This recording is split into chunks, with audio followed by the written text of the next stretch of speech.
নমস্কার, আমি কৌশিক রায়। সকল দর্শক বন্ধুকে আন্তরিক অভিনন্দন, শুভেচ্ছা জানাই।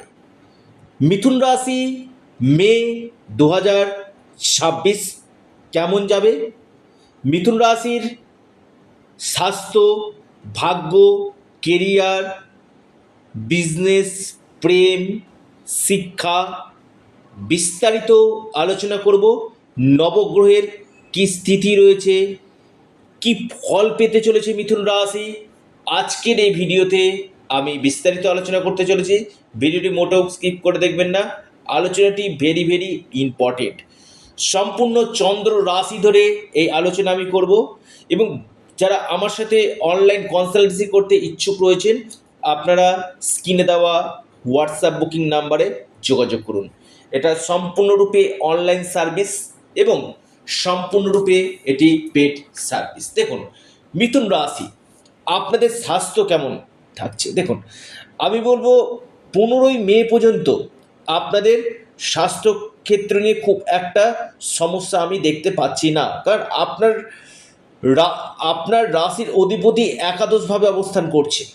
কিন্তু 15ই মে ঠিক দ্বাদশ গৃহে যখন চলে যাবে, দ্বাদশভাবে রাশির অধিপতি যখন যায় কিনা, সেটা কিন্তু নেগেটিভ ফল কিন্তু দেয়। বিশেষ করে 15ই মের পর থেকে আপনাদের স্কিনের সমস্যা, অ্যালার্জির সমস্যা, কিছু কিছু ক্ষেত্রে নার্ভের সমস্যা চলে আসা, এই সমস্যা আপনাকে ভোগাবে। এবং কোল্ডেন কাফের সমস্যা, এই সমস্যাগুলো কিন্তু আপনাদেরকে ভোগাতে কিন্তু পারে। মাইগ্রেনের সমস্যা কিন্তু হওয়ার সম্ভাবনা কিন্তু রয়েছে। তবে 15ই মে পর্যন্ত স্বাস্থ্যের জায়গাটা যথেষ্ট শুভ ফল আপনাকে কিন্তু দিবে। মিথুন রাশি, এবার আসি মিথুন রাশির ক্ষেত্রে আপনাদের বিজনেস কেমন হবে। দেখুন, বিজনেসের জায়গাটা বলবো ওভারঅল ভালো রয়েছে, কিন্তু 15 মে পর থেকে আপনাদের ব্যবসা ক্ষেত্রে স্ট্রাগল বাড়বে এবং খরচা বাড়বে।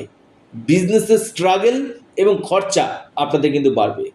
ওভারঅল 15 মের আগে আপনারা বিজনেস ক্ষেত্রে ইনভেস্টমেন্ট করুন, কিন্তু 15 মের পর খরচ একটু হলেও আপনাদের বাড়ছে আপনাদের ব্যবসা ক্ষেত্রে। এবার আসি আপনাদের ক্ষেত্রে শিক্ষা কেমন হতে চলেছে। শিক্ষার জায়গায় দেখুন, আপনাদের শিক্ষা, প্রথমে আসি পঞ্চম ভাব, আপনাদের পঞ্চমপতি দ্বাদশ গৃহে অবস্থান করছে। দেখুন, বিপরীত রাজযোগ সৃষ্টি করছে।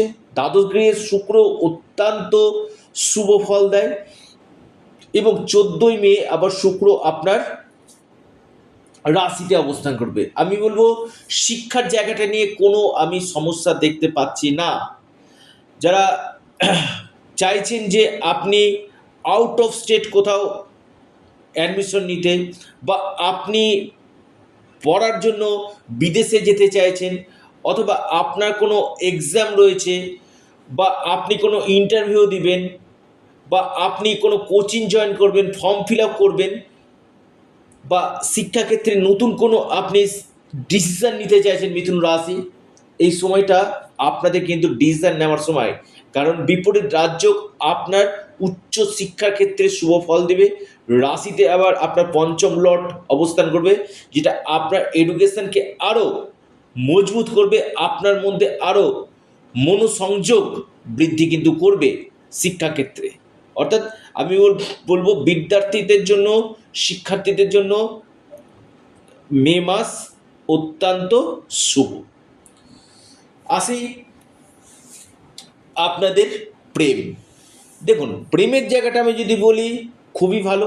আপনার যে অপোজিট রয়েছে তার প্রতি আপনার ফিলিংস বাড়বে, এবং নিজেদের মধ্যে যথেষ্ট আন্ডারস্ট্যান্ডিং, বন্ডিং, এই জায়গাগুলো দেখা যাবে। আপনাদের এই সময় প্রেমের ক্ষেত্রে কিন্তু একটা শুভ ফল আপনারা পাবেন। যাদের এপ্রিল মাসে দেখা যাচ্ছে প্রেমের ক্ষেত্রে বেশ কিছু ডিস্টারবেন্স চলে আসছে, কিছু কিছু ক্ষেত্রে কথা বলা বন্ধ হয়ে যাচ্ছে, বা নিজেদের মধ্যে মিসআন্ডারস্ট্যান্ডিং, মিসকমিউনিকেশনগুলো হয়ে যাচ্ছিল। এই সময়টা আমি বলবো খুবই কিন্তু ভালো মিথুন রাশি। অর্থাৎ এই সময় আপনাদের যোগাযোগ স্থাপন হবে, আপনাদের এই সময় নিজেদের মধ্যে সম্পর্কটা অটুট বজায় থাকবে এবং নিজেদের প্রতি একে অপরের প্রতি একটা সুন্দর একটা সম্পর্ক কিন্তু তৈরি কিন্তু করবে। আপনাদের প্রেমের ক্ষেত্রে প্রেম কিন্তু আমি বলবো যথেষ্ট ভালো। শুক্রের প্লেসমেন্ট আপনাদের ক্ষেত্রে এই মে মাসে যথেষ্ট শুভ ফল আপনাদেরকে কিন্তু দিবে। আসি আপনাদের বৈবাহিক জীবন। দেখুন সপ্তম ভাব, সপ্তম লটকে বৃহস্পতি রাশিতে অবস্থান করছে, খুবই ভালো, সরাসরি আপনার সপ্তম হাউসকে দেখছে। আমি বলবো আপনার বৈবাহিক জীবন যথেষ্ট শুভ, কিন্তু আপনার বৈবাহিক জীবনে আপনার লাইফ পার্টনারের কিছু কিছু ক্ষেত্রে স্বাস্থ্যের জায়গায় নিয়ে একটু দুশ্চিন্তার বিষয় কিন্তু রয়েছে। হেলথ ইস্যু, শরীর স্বাস্থ্য নিয়ে কিছুটা সমস্যা রয়েছে। তবে কেরিয়ারের ক্ষেত্রে আপনার লাইফ পার্টনারের কেরিয়ারের ক্ষেত্রে কিন্তু বেস্ট রেজাল্ট পেতে চলেছেন। পাশাপাশি ডেলি ইনকাম সোর্স আপনাদের বৃদ্ধি কিন্তু করবে।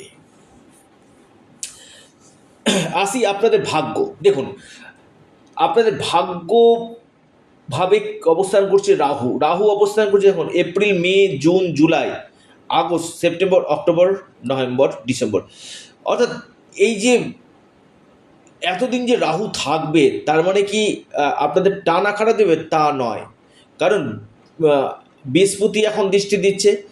দেখুন আমি বলবো খুব একটা সমস্যা হবে না, বাধা আসবে, কিছুটা বাধা আসবে, কিন্তু বৃহস্পতির দৃষ্টিতে এই বাধাটা আপনাদের কিছুটা হলেও অতিক্রম কিন্তু হবে। অর্থাৎ আপনার যে বাধাগুলো চলছিল না, সে বাধাগুলো কিন্তু আপনাদের কাটবে। আপনাদের ভাগ্যক্ষেত্রে যে কোনো কাজে হাত দিতে চাইছেন, সে কাজটা আপনার পসপন্ড হয়ে যাচ্ছে, হচ্ছে না, এই বাধাগুলো কিন্তু আপনাদের ধীরে ধীরে ধীরে ধীরে কিন্তু কাটবে। অর্থাৎ ভাগ্যক্ষেত্র ওভারঅল শুভ কিন্তু রয়েছে। যারা প্রপার্টি কিনতে চাইছেন, ল্যান্ড কিনতে চাইছেন বা ইনভেস্টমেন্ট করতে চাইছেন, একটু ধীরে একটু চিন্তা ভাবনা করে, কারণ মঙ্গলের সঙ্গে শনির অবস্থান বিশেষ করে 11ই মে পর্যন্ত আপনারা যে কোনো ক্ষেত্রে ইনভেস্টমেন্ট করবেন না, বড় কোনো প্রপার্টিতে আপনারা ডিল করবেন না, কোনো ইনভেস্টমেন্ট ঝুঁকিপূর্ণ আপনারা ইনভেস্টমেন্ট এই সময় কিন্তু করবেন না। মঙ্গল এবং শনির প্লেসমেন্ট আমি বলবো বিশেষ করে আপনাদের দশমভাবে কর্মর জায়গাটা কেমন হবে দেখুন। কর্মপতি বৃহস্পতি রাশিতে অবস্থা, এটা অত্যন্ত শুভ, কিন্তু কর্মভাবে যে মঙ্গল শনি একটা বিস্ফোটক দোষ তৈরি করছে 11ই মে পর্যন্ত, এটা কিন্তু আপনার কর্মক্ষেত্রে বেশ কিছু পলিটিক্স হতে পারে। কর্মক্ষেত্রে আপনার চাপ আসবে, যেখানে আপনি কাজ করছেন প্রচুর প্রেশার থাকবে, মাঝে মাঝে মনে হবে না আমি কাজটা ছেড়ে দিই, এই মানসিকতা আপনার আসবে। এবং এর সাথে সাথে কিছু কিছু ক্ষেত্রে গোলযোগ, আপনাদের অতিরিক্ত স্ট্রাগল করতে হবে। আপনাদের কর্মক্ষেত্রে লং ট্রাভেল বা শর্ট ট্রাভেল হবার প্রবল সম্ভাবনা কিন্তু রয়েছে। শনি মঙ্গলের অবস্থান, মাথা ঠান্ডা করে আপনারা কাজ করুন। শনি হচ্ছে আমাদের হচ্ছে কি বলুন তো, নিয়ম শৃঙ্খলাকে দেখে, অর্থাৎ আপনি ডিসিপ্লিন মেনটেন করুন, আপনি ধৈর্যের সাথে কাজ করুন। শনি সেটাই দেয়, যখন আপনি ডিসিপ্লিন মেনটেন করবেন, আপনি ধৈর্যের সাথে কাজ করবেন এবং আপনার ক্ষেত্রে কর্মক্ষেত্রে আপনার যথেষ্ট একটা কাজের উপর আপনার ভালোবাসা থাকবে, তখন কিন্তু শনি আপনাকে কিন্তু বেস্ট রেজাল্ট আপনাকে কিন্তু দিবে। তবে প্রমোশন বা যারা নতুন কোনো চাকরির চেষ্টা করছেন, আমি বলবো আপনাদের ক্ষেত্রে কিন্তু 11ই মের পর এই সম্ভাবনাটা কিন্তু বৃদ্ধি কিন্তু করবে। দেখুন মঙ্গল অবস্থান করছে আপনার দশম গৃহে। মঙ্গল যখন একাদশভাবে চলে আসবে, আপনাদের এই সময় লাভ বাড়বে, আপনাদের ইনকাম সোর্স আপনাদের বাড়বে এবং আপনাদের শত্রুতা যে একটা এনিমি প্রবলেমগুলো চলছিল, সেই এনিমি প্রবলেম আপনাদের কাটবে এবং নতুন কোনো রাস্তা আপনাদের খুলবো। একাদশপতি একাদশে সফলতার জায়গা, ইনকামের জায়গা, এই জায়গাগুলো ভালো। এবং রবির প্লেসমেন্ট দ্বাদশভাবে, আমি বলবো পিতার সাথে কিছু মত পার্থক্য হতে পারে 15ই মের পর থেকে। এবং কাজের প্রচুর প্রেশার আমি দেখতে পাচ্ছি।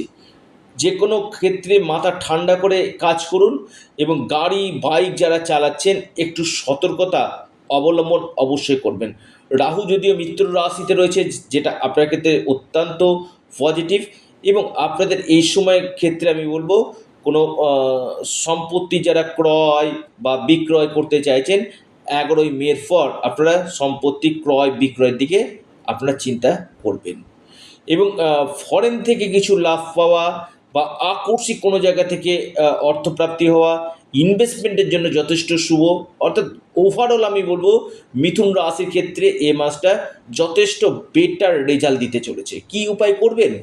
আপনারা গণেশজিকে দুব্বা নিবেদন করুন, অবশ্যই 21টা দুব্বা নিবেদন করুন, এবং হনুমান চল্লিশা পাঠ করুন, বুধের বীজমন্ত্র পাঠ করুন, নিশ্চিতরূপে আপনারা লাভ পাবেন।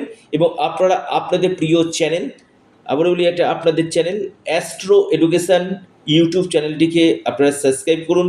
ভিডিওটি ভালো লেগে থাকলে ভিডিওটিকে আপনারা লাইক করুন এবং ভিডিওটিকে প্রচুর শেয়ার করুন। ধন্যবাদ।